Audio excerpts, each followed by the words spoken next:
काम होता है। ये सभी लोग जानते हैं, पता नहीं कोई नहीं जानता होगा तो आप सिखाएगा। ये गुरु जी से दीक्षा मांगने का और कोई तरह तरह का जो तकलीफ उसको ठीक करने का मंत्र सीखते हैं, वो मंत्र को याद करने का एक दिन है। हम गुरु में देखा, पता नहीं आप लोग बैठे रहते हैं अंधेरे में और मंत्र को जाप करते हैं, याद करते हैं सुल्तान भर के। ये जो प्रेमचंद समारोह है, ये हम साहित्यकारों के लिए होता ही है, याद करना कि लिखना क्या है, पढ़ना क्या है, हम लोग क्या लिख रहे हैं, क्या लिखना चाहिए, उसके बारे में समझने का प्रयास करना चाहिए। प्रेमचंद के उसका कहानी ऐसा है बताने नहीं आया हूँ, और बहुत पूरी दुनिया में, हिंदुस्तान में नहीं पूरे संसार में प्रेमचंद को 30 जुलाई को हम लोग याद करते हैं। वो इतने बड़े व्यक्ति हैं कि जिनके बारे में ये बोला गया कि प्रासंगिक रहेंगे कि नहीं प्रेमचंद, ऐसा बोलते थे पहले। जैसे जैसे दुनिया आगे बढ़ रही है, प्रेमचंद की जरूरत ज़्यादा हो रही है। उसका जो है थोड़ा बहुत बताते हुए, मैं परिचय उनका देते हुए, हम लोगों को कैसे प्रेमचंद के रास्ते में जाना चाहिए। किसी भी क्षेत्र में, जैसे कोई आदमी अगर तन्हाई में जाता है तो बिस्मिल्लाह का होने की कोशिश करता है, या आदर्श उनका बिस्मिल्लाह का होता है। कोई अभिनय करता है तो दिलीप कुमार को सोचता है। वैसे ही जो आदमी लेखन करता है पूरी दुनिया में, तो वो प्रेमचंद को समझना चाहता है कि इतना बड़ा आदमी कैसे हो गया, वो साधारण आदमी थे। देखिए, प्रेमचंद का जन्म जो है एक डाक मंत्री के घर में हुआ था। लाजपुर उसका कर्मचारी था, और वहाँ वो जन्म लेकर गरीब घर था, और गरीब घर होने के कारण बहुत तकलीफ हुई। फिर उनकी विवाहता भी आ गई, तो वो जब जाते थे तो दूसरे दलितों के घरों में खेलते थे, बच्चों के साथ दोस्ती करते थे, तो उनको बताते थे अब कायस करो उसी जाति की, और आप वो दलित बच्चों के साथ नहीं खेलना चाहिए। देखो देखा कैसे तैयार होता है, बता रहा हूँ। तो उनको बताया जाता था आप कायस करो, बड़े जाति के हो तो आप दलित के बच्चों के साथ मत जाओ, रोटी पीछा मत खाओ। तो धीरे धीरे बड़े हुए प्रेमचंद जी को उनको ये पता लगा कि मैं गरीब आदमी हूँ और गरीब घर पैदा हुआ, और वो जो बच्चे जिनके साथ खेलता हूँ वो भी मेरे ही तरह है, लेकिन मेरे गांव में जो बड़े लोग, मेरे ही जात के बड़े लोग हैं, ब्राह्मण लोग बड़े हैं, ठाकुर लोग बड़े हैं, दूसरे लोग या दलित जाति के जो बड़े लोग हैं, धनवान, उनका जो जीवन है और हम लोग जो गरीब हैं उनका जो जीवन, इसमें अंतर क्यों है, उनको चिंता होती थी।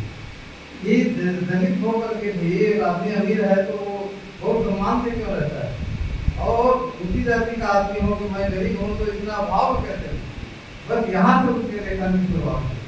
उसने कहा कि ये दलित और ये ऊंचा ये कोई मतलब नहीं है, आर्थिक स्थिति जो आदमी की है वो आदमी की हैसियत तय करती है दुनिया में। आप देखोगे कि अंबानी किस जाति का है किसी को पता नहीं, कोई नहीं पता लगाता कौन सी जाति अंबानी पीछे हमारे क्या नहीं पता, लेकिन अंबानी माने उसमें अमिताभ बच्चन भी जाकर पैर पकड़ रहा है, प्रधानमंत्री भी पैर पकड़ रहा है, सभी लोग उसको मान रहे हैं। तो जात क्या है फिर वहाँ, आपकी जात नहीं, ये बात तो धीरे धीरे उनके अंदर ये बात आई। आप देखो प्रेमचंद कैसे बने, एक छोटा सा काम है, और प्रेमचंद जो कुछ भी लिखा है उसका अनुवाद दुनिया की हर भाषा में। और प्रेमचंद को पंजाब सम्राट की जो का विशेषण मिला उसको किसने दिया आज बताता हूँ, किसी पता नहीं होगा, मैंने अध्ययन की बात है।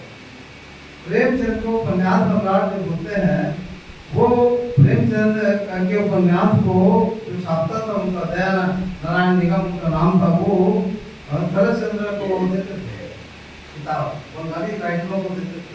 प्रेमचंद बंकिम चंद्र से बहुत प्रभावित थे, शरद चंद्र से प्रभावित थे, तो कहते थे उनको दे दिया करो, तो बड़े लोग आप जो है मेरा वो हिंदी पढ़ना जानते थे तरह से, तो शरद चंद्र जी को जब वो उपन्यास देते थे तो निगम ने जो वापस किया कि उपन्यास पढ़ करके देना मेरे को, तो पढ़ने के बाद वो आप घर में देखे वो किनारे में लिखे थे, शरद चंद्र जी लिखे थे प्रेमचंद के बारे में, ये उपन्यास सम्राट है करके लिख दिया थे किनारे में।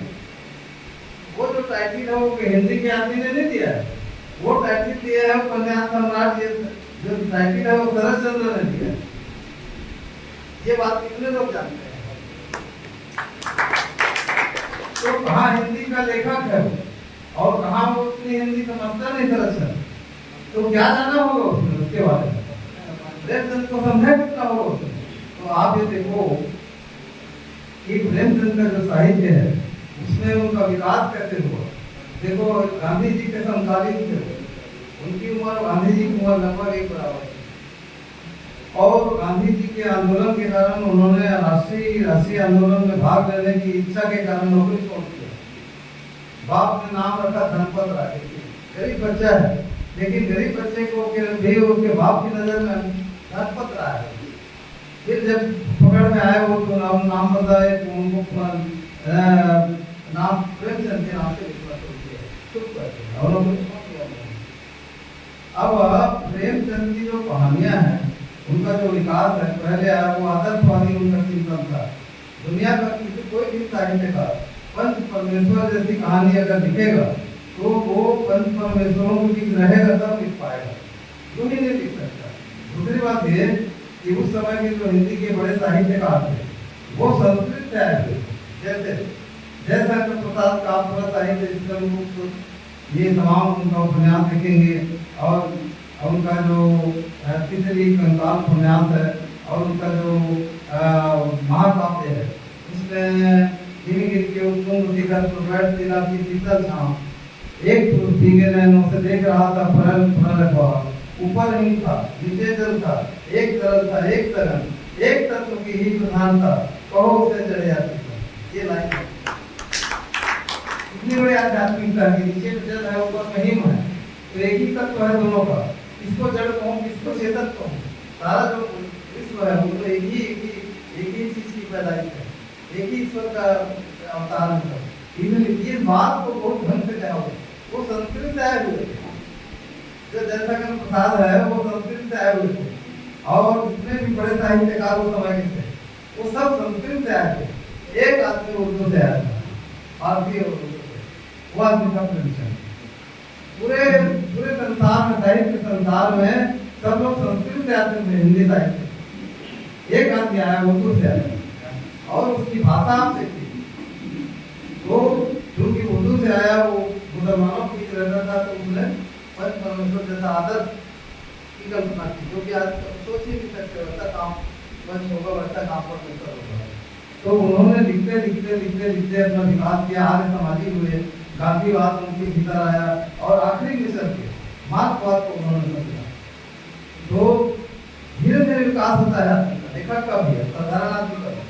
तो आखिर में उन्होंने समझा कि ये जो पूंजीवाद है, ये जो समाज में ऊंच नीच है, ये समाज में जो ग्रुप का सोच है, छोटा बड़ा है, ये खराब है। इस बात को धीरे धीरे समझते आखिर में मार्क्सवादी हो गए।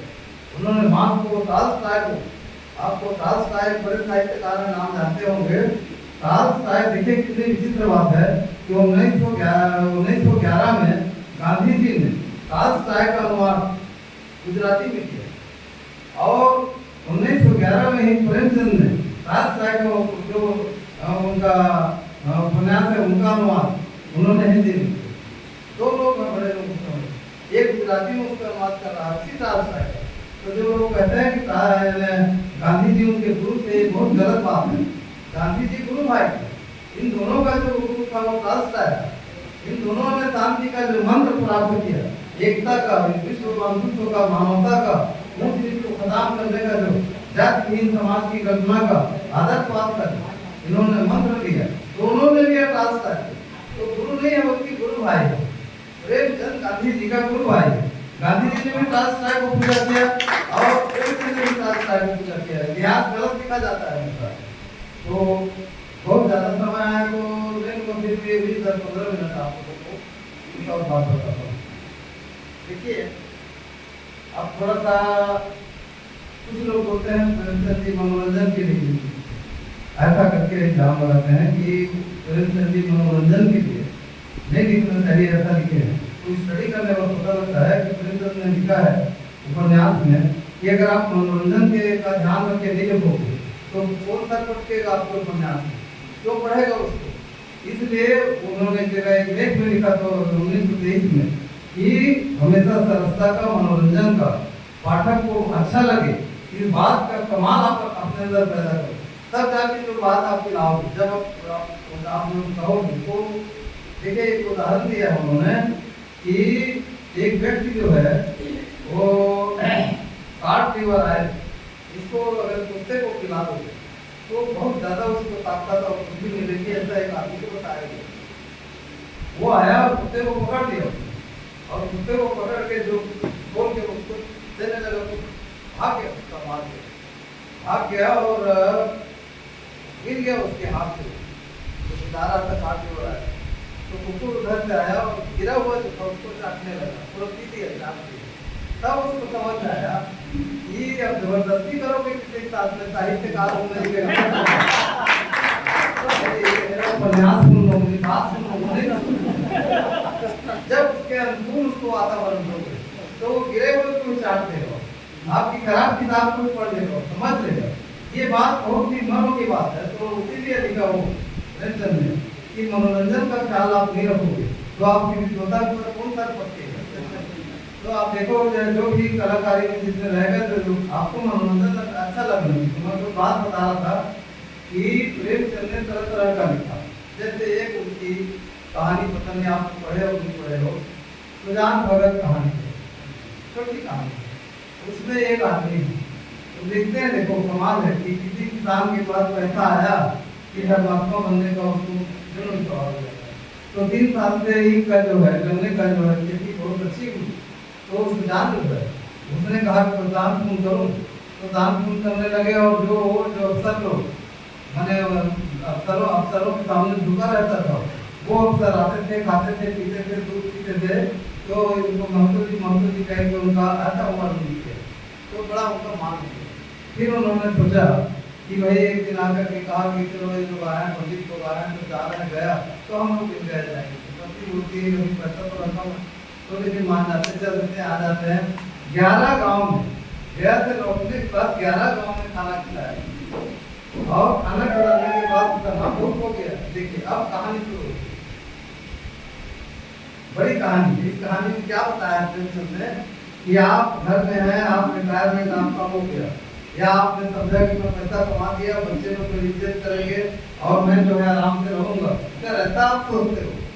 बिना श्रम किए, बिना उपयोगिता के, बिना प्रासंगिक हुए आपकी इज्जत कोई नहीं करेगा।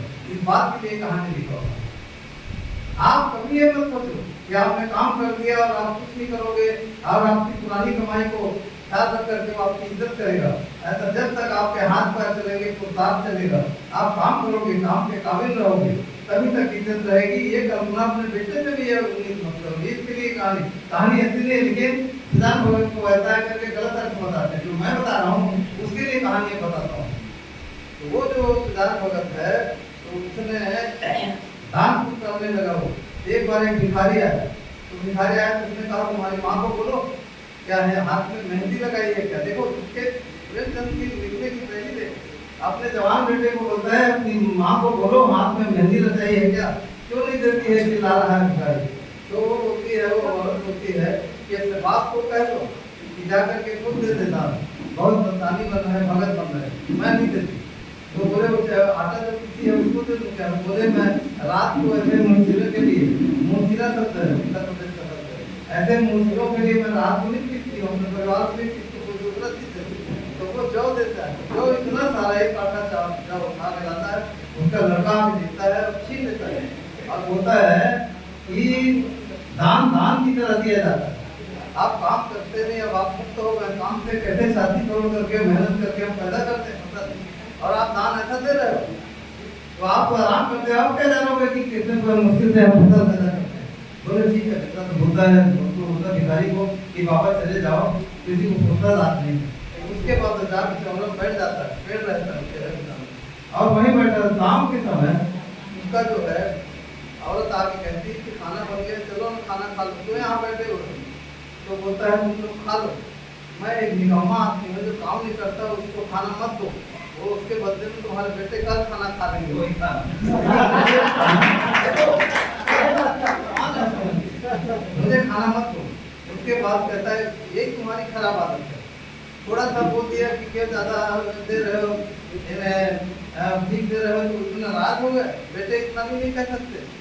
तो बोलते हैं तो देखो औरत मर्द के बीच मर्यादित जो मजाक और हमले के समय आदमी कैसे होता है, प्रेमचंद की सिवा कोई दूसरा नहीं होता है, वो मेरे बेटे नहीं है, मेरे बेटे होते तो ऐसे ही बात नहीं करते हैं, तो किसके हैं, बोले किसी और के होंगे ये औरत को देखो, औरत क्या बोल रही है कि गाली मत दो, देखो इस बात को समझना, लिखने के समय आप लोगों को समझना इस बात को, वो बोलता है किसी और के बेटे होंगे, तो औरत बोलती गाली मत दो, देखो उसका जवाब देखो, किसी और के बेटे हैं बच्चे, कहना औरत के लिए गाली है, गाली मत दो। होता है कि गाली मत दो, ये मैं तो समझती थी कि बहुत अच्छे आदमी, लेकिन बहुत गंदे आदमी को बहुत गलत ढंग से गाली दे रहा है, तो बोलता हाँ मैं तो बहुत गंदा आदमी हूँ और आप तो महान हैं और जाइए आप, ऐसे करके उसको बोल देते हैं। वो आती है, उसके बाद सवेरे जब उठती है 4 बजे, देखो ये कहानी बहुत खतरनाक कहानी है, सवेरे जब 4 बजे उठती है तो कुत्ती जो काटा जाता है घर में जानवर के, इतना सुंदर काट के ढेरों लगाती है, उसकी औरत उठती है, वहाँ जाग खड़ा होकर कहती है बेटा जाग गया है क्या, क्या रात भर सोया नहीं है क्या, कैसे कुत्ती इतना काट दिया, कहता हूँ सोता कहाँ है, अब देखो वो अपनी औरत को कहता है वो सोता है, वो तो काम ही करता है रात में, वो काटा हुआ है, करता है रात में। तो औरत आके कहती है कि ये तो देखो लड़के को रात भर इतना कुत्ती कैसे काटती है, तो बोलता है तुम्हारा बेटा सोता कब है, वो तो रात दिन मेहनत करता है, इसलिए इतना काटा है, बोलता है। तो लड़का उठ के आता है, बोलता है बेटा ये तू रात भर क्या कुत्ती काटा है क्या, तो बोलता है माँ मैं तो सोया हूँ, मैं सवेरे उठ नहीं पाता हूँ, मैं कहाँ कुत्ती काटा, छोटा है क्या, छोटा तो मेरे से मेरे बाद में उठता है, तो अच्छा तो डोगरा काटा है करके, तब उसको पता लगता है। उसके बाद जो है वो डोगरा जाकर के बैलों को देता है और चल देता है, बगैर चल देता है खेत में वो ढूंढता है, लड़का कहता है माँ तो नाश्ता भी नहीं कर रहे हैं, जा रहे हैं माटा नहीं गिर गया, मैं जा रहा हूँ, लड़का भी चल देता है। तो जब 11-12 बजता है तो बैलों को खोल देता है और लड़का कहता है मैं नहीं कर सकता, घर आता है, तो वो भगत जी घर आ जाते हैं, पानी देता है बैल को अच्छा पूछता है, कुछ काटता है, देखो यहाँ प्रेमिकल को देखो हम लोग क्या गलती करते हैं, लाया पेट्रोल रख दिया, खाना खाया, सो गया, ऐसा नहीं लिखा हो, माने वो खाना नहीं खा रहे हैं, बैल को पुकार रहे हैं, उसका पूछ रहा है, उसकी तब उसको सेवा कर रहा है, उसको दाना चला दो, तो वो लिखा है कि बैलों ने आभार माना, उसके प्यार से बैलों ने आभार माना, मानो कह रहे हो कि तुम हमको जितना मेहनत करवाओगे हम लोग तुम्हारा काम करेंगे, ये लिखा है बैलों में नहीं लिखा है। तो उसके बाद वो चले जाता है, फिर चला जाता है, बोले खाया नहीं मरने को तैयार है, कहते भागते हुए लड़का जाता है, तो लड़का जाता है कहता है देख बाबू इतना मेहनत मत करो, बोले पैसा कटोरा जैसा खेत हो गया है, तुम लोग क्या कर रहे हो, तुम लोग मैंने खेत को बर्बाद कर दिया हो, तो बोले अब चलिए ना घर, बोले मैं नहीं जाऊँगा, मैं खेत तुमने जो बर्बाद कर उसको ठीक कर लूँगा तब जाऊँगा, तुम जाओ तुमसे नहीं होगा।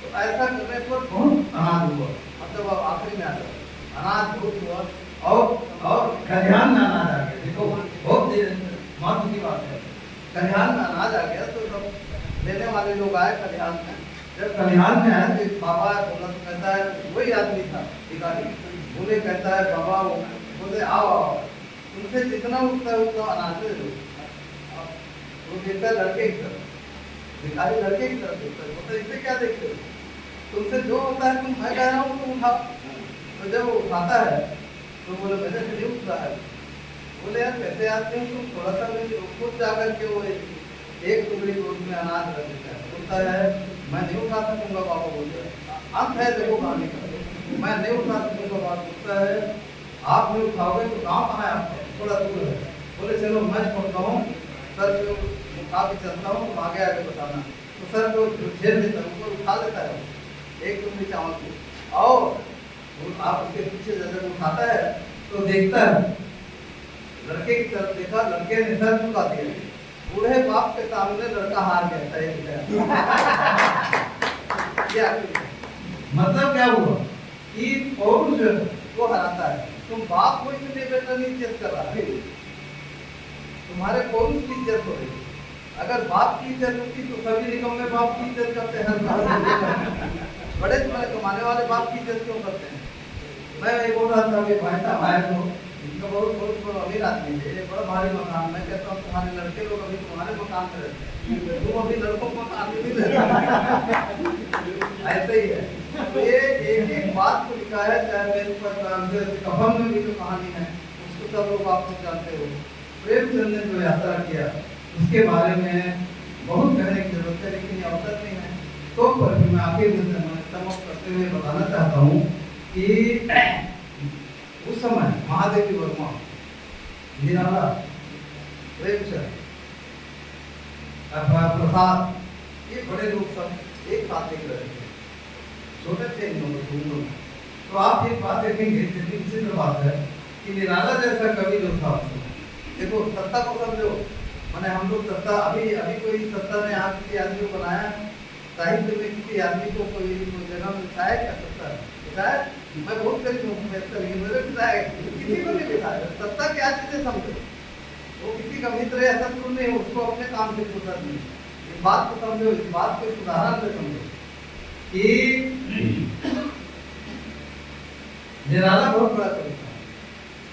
जब प्रेमचंद एक हिंदी साहित्य सम्मेलन का बड़ा कार्यक्रम हुआ तो प्रेमचंद नीचे बैठे थे, निराला नीचे बैठे थे, प्रसाद बैठे थे और ऊपर में गांधी जी बैठे थे। तो जब कार्यक्रम शुरू होने लगा, निराला खड़ा हो गया, बोला हिंदी साहित्य का सम्राट नीचे बैठा है और जो हिंदी को ठीक से जानता नहीं वो आदमी मुख्यमंत्री जीवन के ऊपर बैठा है। कोई कह सकता है क्या? हम लोग कह सकते हैं? तो हम लोग नहीं कह रहे हैं तो बिल्कुल रहता है, कोई पूछ नहीं रहा हम लोग क्यों, हम लोग तो सर बोलते नहीं, विरोध करते नहीं। छत्तीसगढ़ी भी से कोई बात नहीं करते, छत्तीसगढ़ी की ऐसी हो गई, लेकिन एक आवाज नहीं आती। क्यों नहीं आती? कि भाई हमारा जो मिल बुला रहा है थोड़ा मोड़ा वो विनस कर जाए, हमारा हित जो है बिगड़ जाए, भूपेश नारायण हो जाए। ये इस कलेजे को लेके कहाँ प्रेमचंद की बात करोगे? तो निराला ने ऐसा कहा तो हुआ क्या उसके साथ? देखो दिनकर जो है, दिनकर बड़ा कवि था, राष्ट्र कवि बना। मैथिली धर्मगुप्त तो बड़ा कवि था, राष्ट्र कवि कहलाता था। लेकिन इन दोनों से बड़ा कवि था निराला, दिनकर से भी बड़ा कवि था।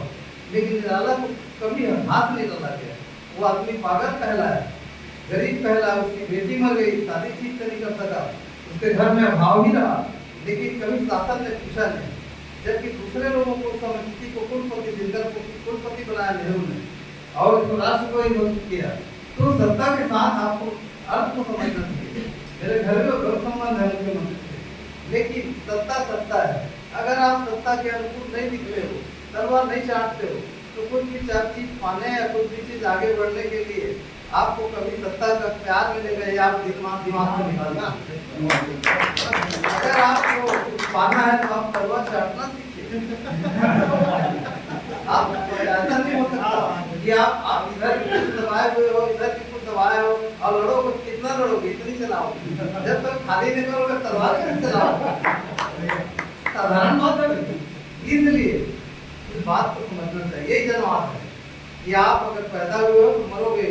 प्रेमचंद पैदा हुआ तुम्हारा, मरने के समय जयेंद्र कुमार ने पूछा उसको कि आप जो है अभी आपके अंतिम 25 सालों में ईश्वरहीन हो गए, ईश्वर नहीं है कहते हो, आप मरने जा रहे हो। जन्मोदर की बीमारी थी 56 साल की उम्र में, पेट में तकिया दाब के लिखा है उसने उपन्यास को वो दाब के।